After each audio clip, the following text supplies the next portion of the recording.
انت تبع مين؟ مين معاك؟ They just wanted to know who was cooperating with me, اتكلم. who was working with me. Telling them was not an option. Simple as that. I prefer to die.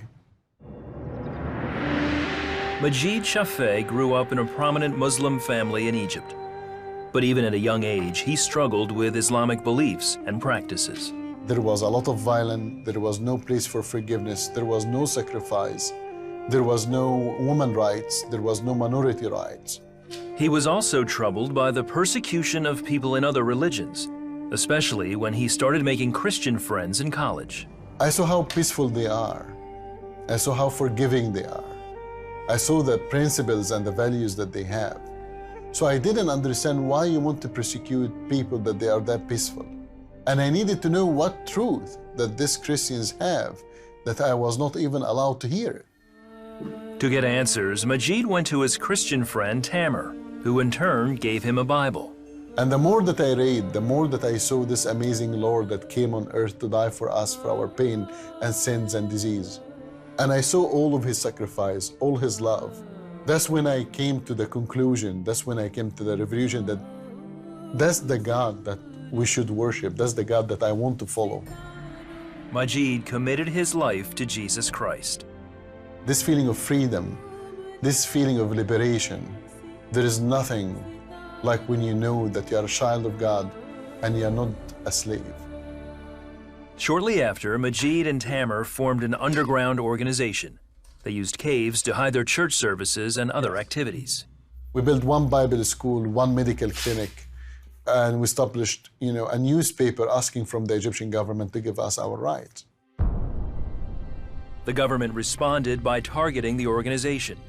One day, Egyptian soldiers discovered one of their caves and opened fire. Majed and Tamer were there. One of the Egyptian officers aimed at me.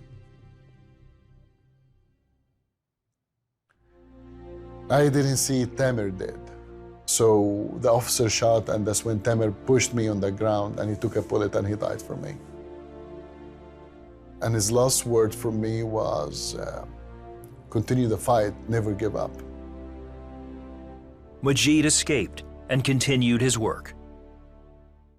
3 months later, Egyptian police forced their way into his home and arrested him. An officer came and he said, I need to know everything about you, who you are, who working with you. I told him, I don't know anything. I don't know what you're talking about. I don't know what organization. And he told me, you want to play tough? We can play tough together. I told him, tough is my middle name. You don't need to worry about that. Next day, they transferred me to Abu Zabal prison.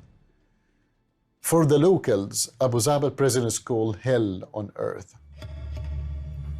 Trying to get information, interrogators began systematically torturing Majed.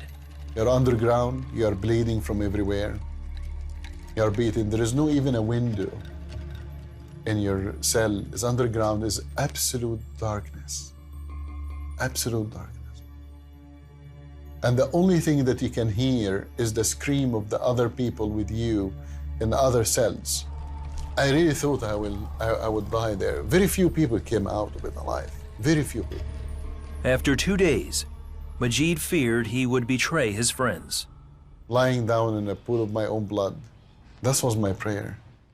I told him, Lord, I want to thank you for your gift on the cross. I don't regret believing in you. You died for me, and I will live and I will die for you. However, Lord, you made me out of flesh and blood. You know how weak I am. And my only request to you is to kill me before tomorrow morning. The next day, his captors brought in dogs. Majed braced himself for the attack.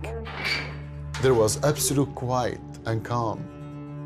So I removed my hand away from my face just little by little, and that's what I saw. By God, all 3 dogs sitting around me, none of them moved one single step. The another 3 dogs came, sit in the same position, was one little different. The middle one took a step forward and he licked my face. I got the same message that the officers got, that maybe I'm alone, but I'm not lonely. Somebody else here with me. His interrogator returned the following day. This time, he made him an offer. He said, you tell me the name of your friends.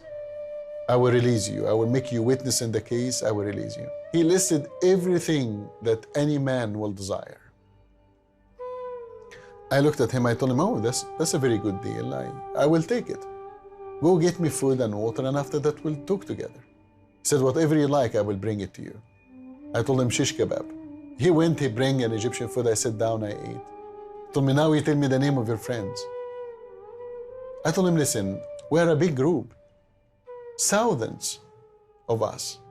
I will not remember all of us, but I can give you the name of our leader.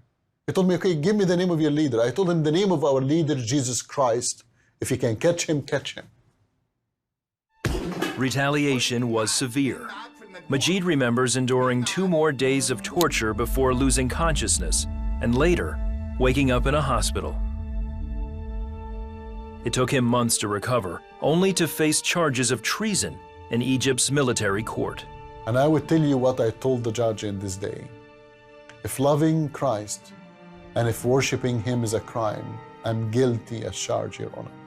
They give me the death penalty. Placed under house arrest, Majed waited for his execution. He was unaware that his organization had planned a rescue. They came with arms. They was able to attack the Egyptian soldiers. They just grabbed me. And that's when we put everything in the car, crossed to Alexandria. During this time, the Egyptian police put my pictures in every newspaper, in every magazine, every TV shows. That's when my friends told me, you have to leave the country. You cannot stay any longer. To avoid capture, he made his way east to the port city of Taba. There, he took a jet ski and navigated his way past border patrol boats to make it safely to Israel. And I surrendered to the Israeli police. And through Amnesty International and United Nations, I was accepted as a landed political refugee. Eventually, Majed made his way to Canada, where today he leads One Free World International, a human rights organization committed to helping persecuted people worldwide. He's my Lord and my Savior, my best friend. And he walks with me wherever I go. He just walks with me.